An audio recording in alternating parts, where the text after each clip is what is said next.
Kabar baik, alhamdulillah, Mbak. Alhamdulillah kabarnya baik. Dia bagaimana duduknya, sudah merasa nyaman kah? Nyaman? Alhamdulillah kalau duduknya juga sudah merasa nyaman. Oh iya, sebelumnya dia datang ke sini langsung datang dari rumah atau sebelumnya dari tempat lain? Dari rumah. Oh, dari rumah. Sebelumnya dia sudah pernah melakukan konseling? Pernah, Mbak, waktu saya sekolah dulu. Oh, pas SMA ya? Iya. Sudah cukup lama ya? Iya, lama sekali. Oke, baik kalau begitu dia sudah mengetahui ya apa itu konseling. Alhamdulillah sudah. Oke, kalau begitu, namun di sini saya akan menjelaskan terlebih dahulu mengenai asas-asas yang terdapat dalam konseling. Nah, yang pertama itu ada asas kesukarelaan, di mana dia dalam mengikuti atau melakukan konseling hari ini secara sukarela tanpa ada paksaan dari siapapun, dari pihak manapun, termasuk dari saya, itu atas kemauan dari dalam diri dia sendiri. Nah, yang kedua ada asas keterbukaan, di mana saat nanti kita konseling, proses konseling berlanjut, dia dalam menceritakan masalah dia secara terbuka gitu. Jadi biar nanti saya pun bisa membantu dia dalam memberikan saran atau apapun itu. Jadi dia terbuka gitu, semuanya diceritakan tanpa ada yang harus ditutup-tutupi gitu. Yang ketiga ada asas kerahasiaan, di mana dia tidak perlu khawatir melakukan konseling ini masalah dia diketahui banyak orang. Dia tidak perlu khawatir karena asas kerahasiaan ini menjamin gitu rahasia masalah dia tidak akan saya sebarluaskan karena sudah ada asas kerahasiaannya. Apa bisa dipahami? Iya, saya sudah paham. Oke, baik. Dalam konseling ini pun kita memiliki kesepakatan waktu dalam proses konseling ini. Nah, kesepakatan waktu untuk konseling kurang lebih 45 menit. Apa cukup, dirasa cukup waktu 45 menit ini? Saya kira cukup, Mbak. Oke, sebelum kita memulai konseling, apa ada yang ingin ditanyakan terlebih dahulu? Tidak. Oke, kalau tidak, kita sebelum melakukan konseling ini, alangkah baiknya kita berdoa terlebih dahulu. Berdoa dimulai.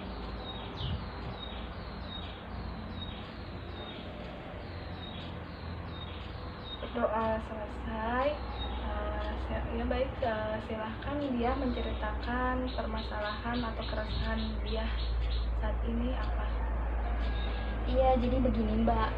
Sekarang kan seperti yang kita tahu sedang terjadi wabah ya, Mbak, yang itu dimana menggemparkan seluruh negara di dunia termasuk Indonesia sendiri. Nah, yang kita kenal pandemi COVID-19 ya. Saya sedang merasakan suatu kecemasan akibat dari pandemi COVID-19 ini. Bisa dia ceritakan secara detail mengenai kecemasan seperti apa yang dia maksud? Iya, jadi saya merasakan dampak dari COVID-19 ini, Mbak, terutama pada penelitian saya, pada pendidikan saya sih saat ini. Dampak yang seperti apa? Bisa dia jelaskan dampak mengenai pendidikannya itu secara detail? Jadi kan saya mahasiswa akhir nih, Mbak. Mahasiswa akhir yang sebentar lagi akan lulus dan sedang menyusun skripsi. Nah, penelitian saya itu tentang penelitian eksperimental, di mana saya harus datang ke sekolah dan melakukan penelitian di sana. Namun saya bingung karena sekolah-sekolah kan saat ini sedang libur dan siswa juga belajar di rumah. Jadi saya belum bisa datang ke sekolah untuk meneruskan penelitian saya dan menyusun skripsi saya. Bisakah dia menjelaskan mengenai perasaan bingung yang dia maksudkan itu apa? Iya, Mbak, saya lagi ngerasa bingung banget karena kan penelitian ini pasti tertunda gara-gara COVID-19. Nah, saya jadi bingung gimana nih nasib penelitian saya saat ini. Namun di sini saya ingin mengetahui lebih detail, lebih lanjutnya mengenai pengaruhnya terhadap pendidikan atau skripsi dia itu apa? Iya, Mbak, jadi saat ini kan sekolah sedang diliburkan gara-gara pandemik dari bulan Maret kan sampai sekarang, dan kita nggak tahu kan kepastiannya kapan sekolah akan masuk. Dan ini jujur berdampak banget sih sama penyusunan skripsi saya, karena penelitian saya akan tertunda. Yang pertama itu, yang kedua saya pun akan lulus jadi lebih lama, dan saya juga sendiri punya target, dan target saya jadi tidak tercapai, Mbak. Seperti itu ya, saya bisa memahami perasaan dia saat ini itu seperti apa. Iya begitu, Mbak. Oke, baik, bisa saya simpulkan mengenai permasalahannya yang sebelumnya sudah disampaikan, bahwasannya dia saat ini sedang merasa cemas akan nasib penelitian dia, akan pendidikan dia, karena dengan adanya COVID-19 ini sangat berdampak pada pendidikan dia ya, pada penelitiannya dia, karena di sini dia harus melakukan penelitian ke sekolah, dan sekolah diliburkan dalam waktu yang cukup lama dan adanya COVID-19 ini. Dan itu pun berdampak pada targetan dia yang memiliki target bahwa dia akan lulus tahun ini. Iya, Mbak, betul.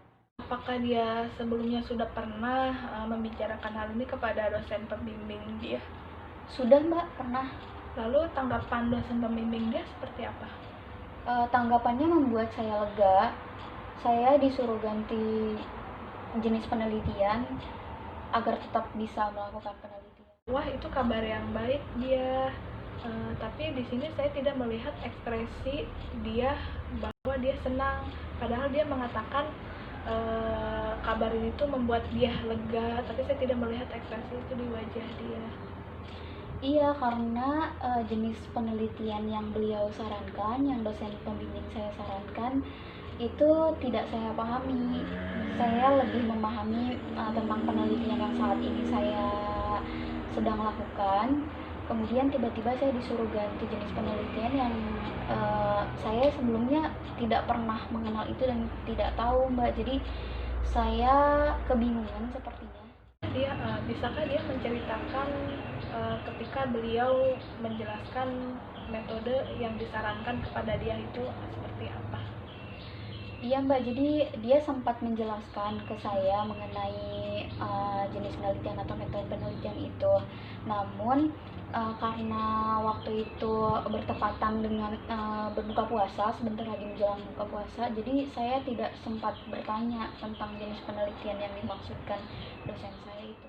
Jadi yang dia maksud itu ketika beliau menjelaskan kepada dia, beliau menjelaskannya tidak begitu detail atau secara singkat, karena dengan kondisi waktu yang terburu-buru mendekati waktu berbuka puasa, sehingga itu menyebabkan dia tidak bisa menanyakan lebih lanjut mengenai metode yang disarankan oleh beliau. Benarkah seperti itu? Iya, benar begitu, Mbak. Begitu. Lalu mengenai kebingungan dia, apa bisa dia ceritakan atau jelaskan kembali secara detail mengenai kebingungan yang dia maksudkan itu secara detailnya? Nah, ya, Mbak, jadi saya itu kan sudah menyusun nih proposal dari bab 1 sampai bab 3. Kebetulan saya juga udah semprok. Nah, saya tinggal melakukan menyebar data dan mengerjakan bab 4 gitu kan. Tapi karena saat ini kondisinya sedang tidak baik-baik saja gara-gara COVID-19, itu kan berarti menghambat penelitian saya. Saya diharuskan untuk mengganti jenis penelitian saya. Tadinya jenis penelitian saya eksperimental yang harusnya saya ke sekolah kan. Karena sekolah libur, saya tidak bisa ke sekolah. Akhirnya dosen pembimbing saya mengharuskan saya untuk mengganti jenis penelitian, yaitu penelitian survei, Mbak. Jadi bingungnya bagaimana saya harus meneruskan penelitian ini, sementara di sisi lain saya juga kurang menguasai mengenai jenis penelitian survei ini, dan di sisi lain juga saya harus mengulang dari awal kembali untuk bisa tetap melakukan penelitian di semester ini. Iya, jadi gitu, Mbak, ceritanya. Oh, jadi menggunakan metode yang tidak sesuai dengan kemampuan dia, yang menyebabkan dia takut tidak bisa menyelesaikannya sesuai dengan yang sudah dia targetkan ya? Iya, saya merasa takut. Ya, memang kita sebagai manusia bisa membuat rencana sesuai dengan keinginan kita, akan tetapi itu semua kembali kepada Yang Maha Kuasa yang telah menentukan segalanya dan sudah diatur oleh Yang Maha Kuasa. Kita sebagai manusia hanya bisa merencanakan. Jika dia yakin bahwa dia bisa melakukannya, semuanya akan terasa lebih mudah dan tak perlu takut dan khawatir. Bukankah begitu? Iya Mbak, bener juga sih, tapi saya tetap merasa khawatir. Ya, saya mengerti kekhawatiran dia saat ini. Tapi saya masih merasa kesulitan sih Mbak dengan jenis penelitian survei ini. Bisa dia contohkan kesulitan yang seperti apa dalam metode yang dia maksudkan itu? Nah, yang saya baca juga mengenai jenis penelitian survei ini kan dia lebih menggunakan dan harus mungkin pandai merangkai kata-kata ya Mbak. Sementara saya bukan orang yang pandai merangkai kata-kata, jadi saya sempat merasa saya bisa tidak ya untuk melakukan jenis penelitian ini seperti itu. Begitu. Iya Mbak, saya lebih mengetahui tentang jenis penelitian eksperimental sih. Jadi saya lebih memilih jenis penelitian eksperimental. Karena di sisi lain saya juga udah tahu tentang penelitian itu dan lagi saya suka sih dengan jenis penelitian itu. Saya pun saat itu pernah berada di posisi seperti dia, tapi saya bisa melewati dan berhasil melakukan dan menyelesaikannya dengan begitu mudah. Awalnya memang saya takut dan khawatir, tapi saya bisa. Iya Mbak, saya yakin saya harus bisa. Selain itu, apa dia sudah pernah menanyakan mengenai metode survei yang dia maksudkan itu kepada teman-teman dia untuk berdiskusi? Sudah sih Mbak, tapi kebanyakan dari mereka juga kurang paham tentang jenis penelitian itu. Begitu. Iya, dan saya juga nanya juga sama kakak tingkat saya, tapi kebanyakan dari mereka menggunakan jenis penelitian eksperimental. Dia mengatakan bahwa kebanyakan dari kakak tingkat dia menggunakan metode eksperimental. Tapi apakah dia benar-benar sudah menanyakan kepada semua kakak tingkat dia di jurusan yang satu jurusan dengan dia? Enggak sih, karena kan nggak mungkin saya nanyain ke semua kakak tingkat gitu kan. Jadi saya cuma bertanya kepada kakak tingkat yang memang kenal sama saya dan akrab sama saya sih. Lalu apakah dia nantinya akan menanyakan kepada semua kakak tingkat dia? Iya, ada niatan seperti itu sih. Nanti saya mungkin akan bertanya dengan kakak tingkat yang lain yang belum saya tanya, dan nanti saya juga akan berkonsultasi dengan dosen pembimbing saya utamanya. Oke, baiklah, saya akan menyimpulkan keseluruhan dari percakapan kita ini. Jadi dia merasakan dampak dari COVID-19 ini, yaitu lebih kepada pendidikan atau penelitian dia. Saat ini, karena dia adalah seorang mahasiswa tingkat akhir yang sedang menyusun tugas akhir, yaitu skripsi. Adapun itu dia akan melakukan penelitian, akan tetapi karena adanya pandemi COVID-19 ini, penelitian dia menjadi terhambat. Lalu dia khawatir, merasa cemas karena akan tidak sesuai dengan targetan dia untuk lulus tahun ini.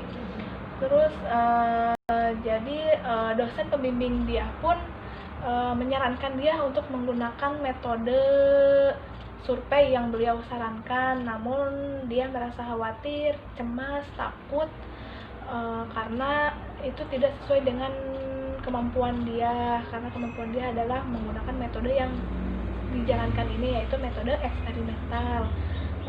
Seperti itu. Iya Mbak, seperti itu. Sebaiknya dia tidak perlu khawatir dan tidak perlu merasa cemas. Dia bisa menghubungi kembali dosen pembimbing dia di waktu yang tepat, di waktu yang luang, untuk menanyakan mengenai metode yang dia tidak pahami tersebut atau metode yang sudah beliau sarankan, yaitu mengenai metode survei. Adapun dia ada baiknya banyak-banyak berdiskusi dengan orang lain, yaitu diskusi dengan teman seangkatan satu jurusan ataupun dari luar jurusan dia. Dia juga bisa banyak berdiskusi dan menanyakan dengan kakak tingkat dia. Jadi dia tidak harus berdiskusi atau menanyakan dengan kakak tingkat yang satu jurusan ataupun yang akrab dengan dia saja, tapi dia ada baiknya menanyakan kepada kakak tingkat yang menanyakan kepada semua kakak tingkat, baik itu satu jurusan ataupun dari luar jurusan.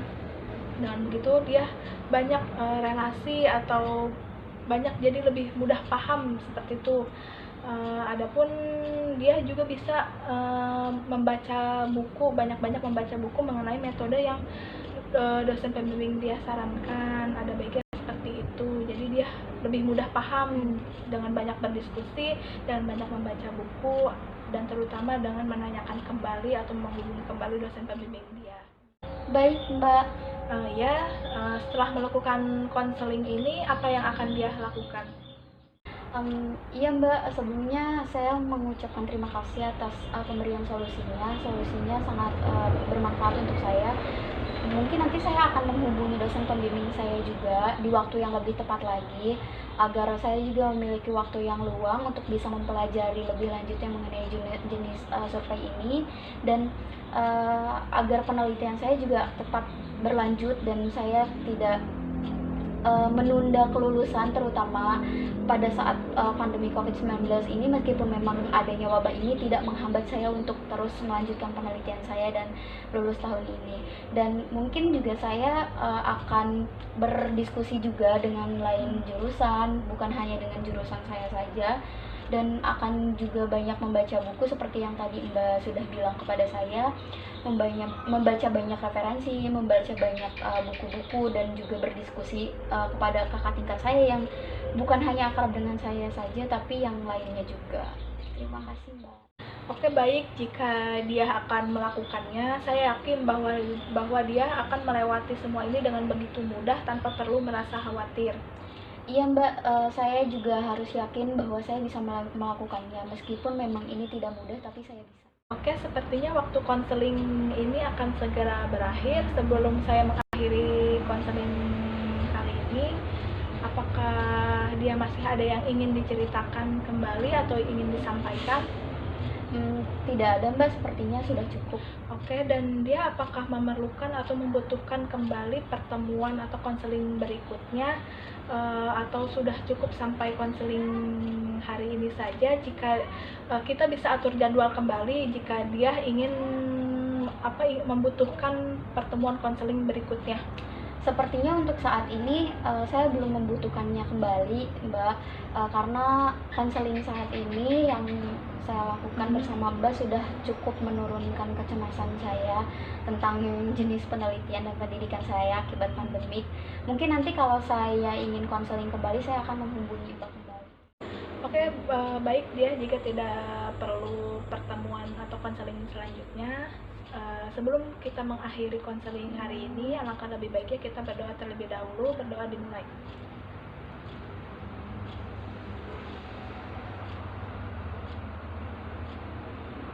Berdoa selesai. Oke, konseling hari ini kita akhiri. Sebelumnya terima kasih dia sudah menyempatkan waktunya untuk datang untuk melakukan konseling dengan saya. Setelah ini apakah dia ada kegiatan atau langsung pulang ke rumah? Iya Mbak, sebelumnya saya juga mengucapkan terima kasih kembali karena Mbak sudah meluangkan waktunya untuk bisa membantu saya mengenai permasalahan saya saat ini. Saya habis ini kebetulan mau ke supermarket karena bahan makanan di rumah sudah habis. Jadi habis dari konseling ini saya akan mampir ke supermarket sebentar baru pulang ke rumah sih Mbak. Oke, ya dia sama-sama. Terima kasih kembali sudah meluangkan waktunya juga untuk melakukan konseling kepada saya. Iya Mbak. Hati-hati di jalan ya. Iya Mbak, saya pamit duluan ya Mbak.